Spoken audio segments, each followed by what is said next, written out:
nagagalit na ang bagyo. Ito na siya, pabugso-bugso yung bagyo guys, hindi naman yung dire-diretso, pero malakas yung hangin sa baba. Umuugong-ugong pa nga eh. Konti lang yung ulan niya. Yung ulan is hindi masyado malalakas yung buhos. Pero yung hangin, hindi malakas talaga pabugso-bugso.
Ayan guys, ang lakas ng hangin kanina.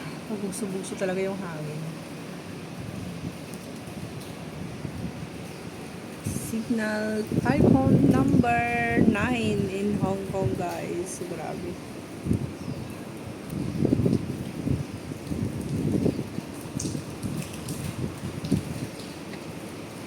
Buti na lang hindi yung sunod-sunod na tulad dyan sa Pilipinas guys.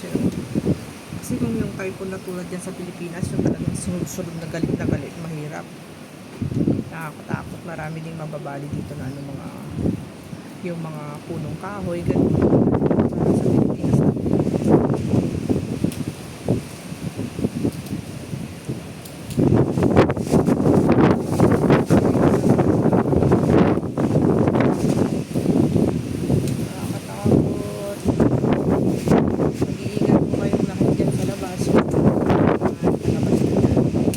Pabugso-bugso talaga yung hangin. Hindi ka pwedeng magpayong dito sa baba.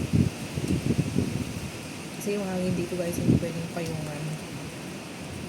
Iba din yung hangin dito, iba din yung hangin ng bagyo dyan sa Pilipinas. Kasi pag bumagyo dyan sa Pilipinas, sabay na malakas na ulan, tapos malakas na hangin. Dito rin naman minsan, hangin lang, tapos konti lang yung ulan. Pero minsan malakas yung ulan, konti lang yung hangin, gano'n. Pero yung signal nila dito, parang signal number 2 lang dyan sa Pinas. Signal number 2 or 3. Yung signal number 9 dito at saka 10. Siguro pag sa Pinas yan, yung 10, basak lahat ang bahay.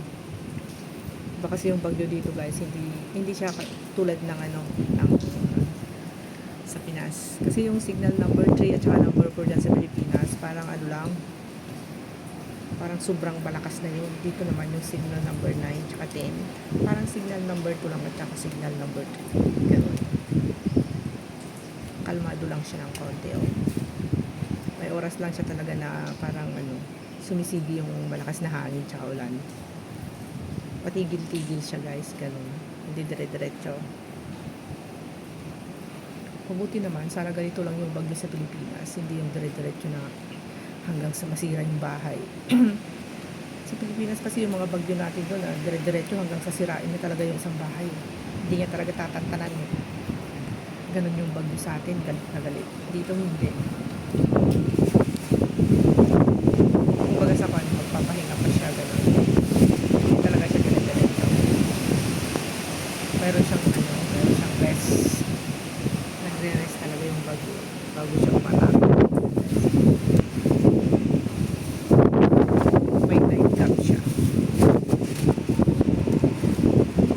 Siguradong bukas yan.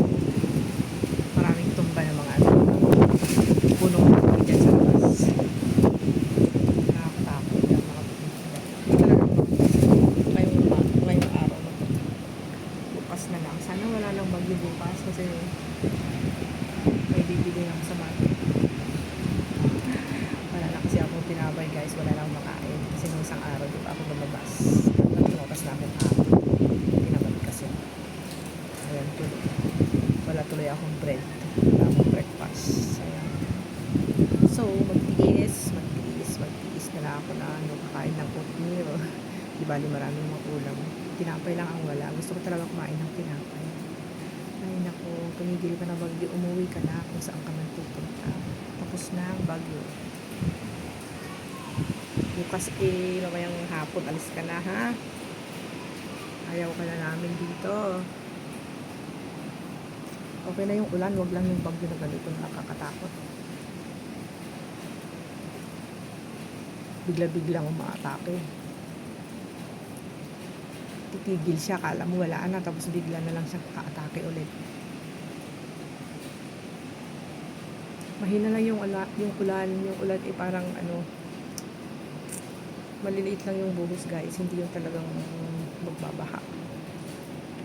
Pahinto-hinto yung hangin tsaka yung ulan. Yan yung typhoon number 9 dito sa Hong Kong guys, ganyan lang siya. Pero minsan yung typhoon 8 malakas din, depende, pare-pareho.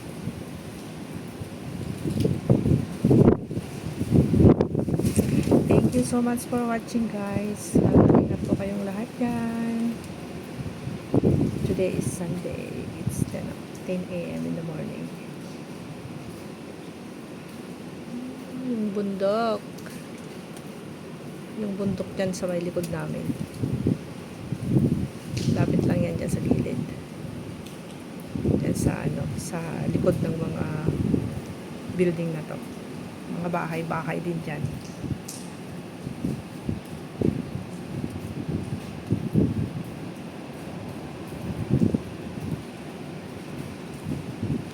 Tapos may swimming pool din dyan sa baba.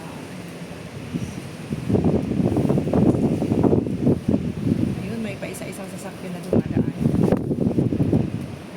Tapos mabilis yung takbo ng cow. Aalis na siya guys, aalis na siya. Saan pa siya pupunta? Punta ka na sa pupuntahan mo kung saan ka pupunta. Ibuhos mo na yung ulan tapos umalis ka na ha. Ayaw ka na namin dito. Gusto namin yung yung normal na ulan lang at saka normal na hangin. Huwag yung ulan ng bagyo.